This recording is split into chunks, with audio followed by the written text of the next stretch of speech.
this is not a perfect analogy or example, but it's just Well, pointing a that's little pretty bit good, in a way. Because if the lens sees a smudge on the lens, it's not really seeing the lens; it's seeing the smudge. That's a perfect example. And on a subtle level, pardon me.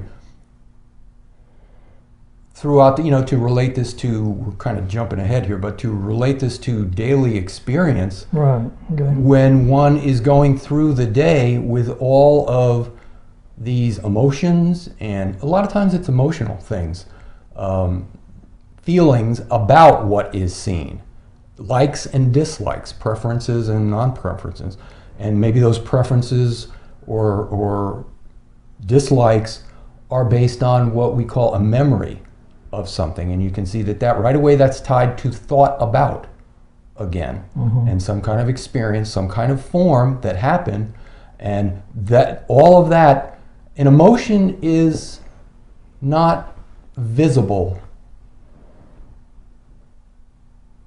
let's say optically, visibly.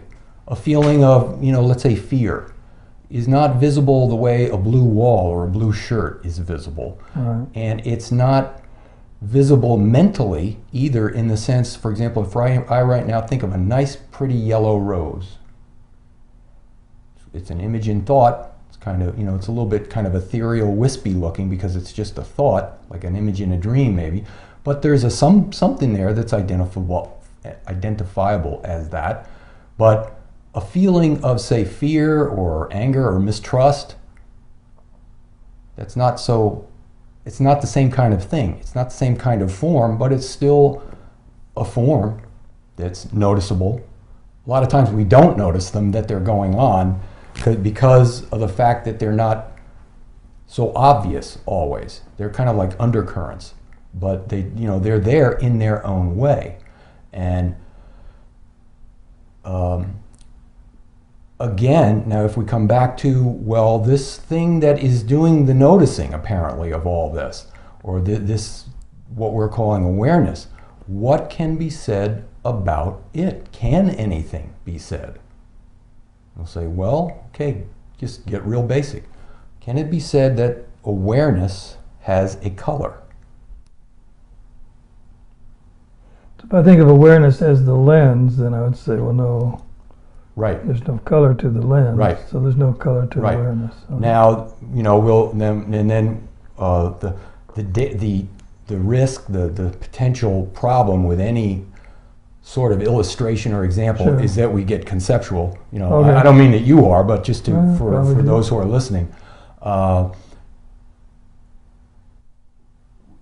Thinking, let's say, in terms of, as I said earlier, the camera lens, which can't do any judging, can't whatever. Okay, it's just a clear glass. Now, take away, maybe we'll probably tend to think of a round shape too.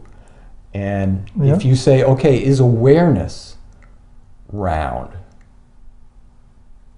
Pure awareness, which itself has no form, you can't find a form. If you say, well, because let's say I were to say awareness was circular, spherical maybe sometimes.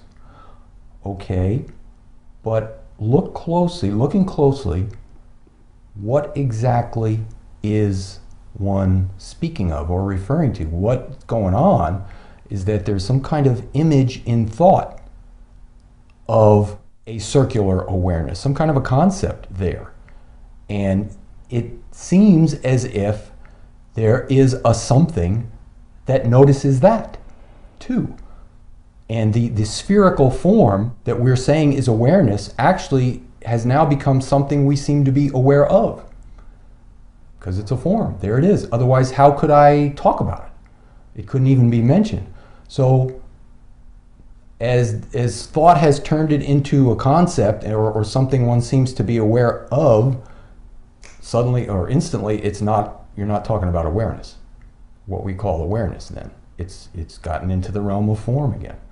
So the bottom line, or where this is all going, is that awareness, what we call awareness, is not noticeable, not graspable, not pin downable, not objectifiable. Sometimes they'll say unknowable, unmanifest.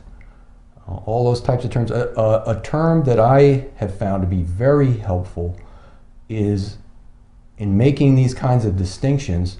Sometimes they sound like big, heavy-duty words, but they're really extremely simple, is when speaking of awareness, is that it is infinite.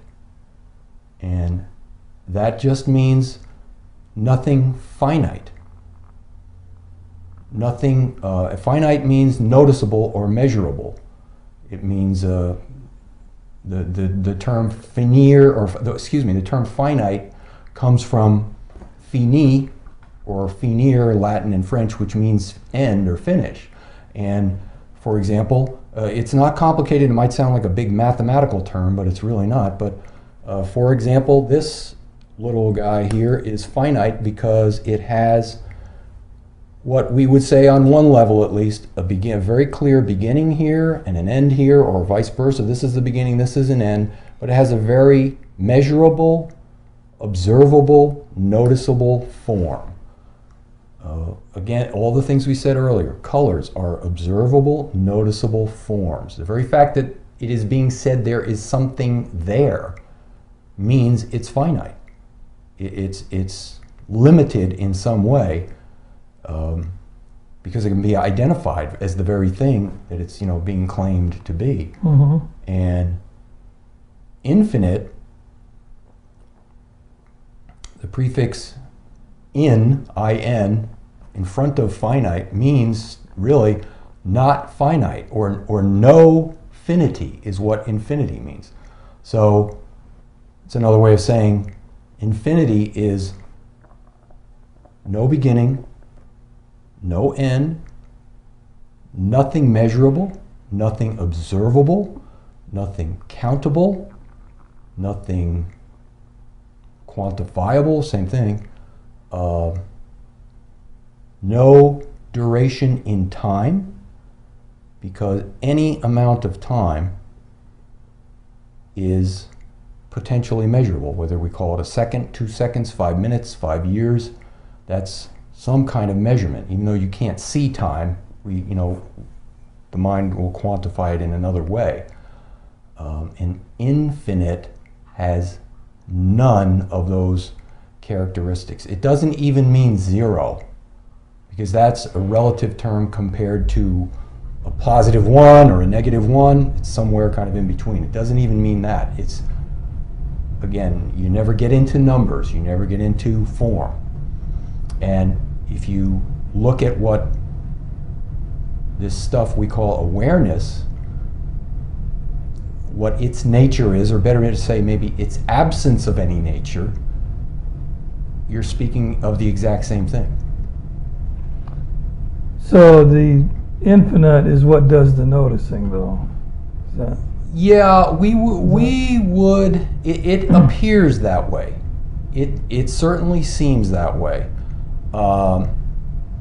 It gets down to such a fine distinction that it gets hard to talk about, or to even say conclusively, let's say, that it's one way or the other. Because in certain teachings, in emptiness teachings, which is a sort of a one area or branch of non-duality, Mm-hmm. a big part of that is to say that,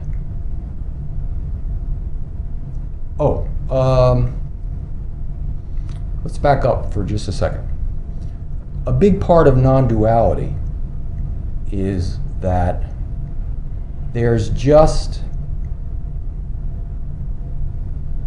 noticing or experiencing.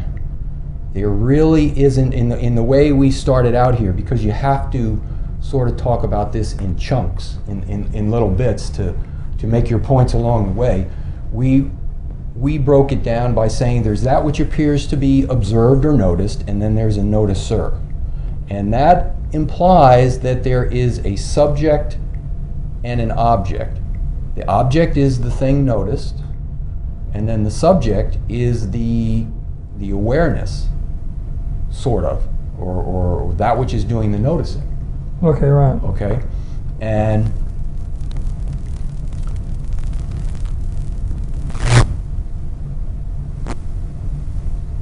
from the typical human perspective, because most noticing is done by way of this object, which typically will consider itself as separate from that object over there and other bodies or objects, there's a tendency to think of, okay, this is the subject, this is the I for me, and everyone else is them, and they're all objects in comparison to this one, which is a subject, and it appears like all the other bodies can say that. And non-duality will say that that's not consistent. Those are assumptions, that there are really separate awarenesses there, or that there's really actually a subject there. And when looked at closely, from the, if we were to say from the standpoint of awareness, which does not identify with any one particular object, it's kind of, if you want to say global, in a sense, it's not localized or focalized. There's no sense of, and no distinction between subject and object. There's not a me here and an it out there. So, in other words, instead of an experience and an experiencer, there is just experiencing. There aren't two things, because awareness does not think in terms of, doesn't see anything as separate. Those are all human constructs based on the senses, and they make it appear as if things are separate from each other. We haven't gotten into that too much as to why they're really not, but that's just an appearance.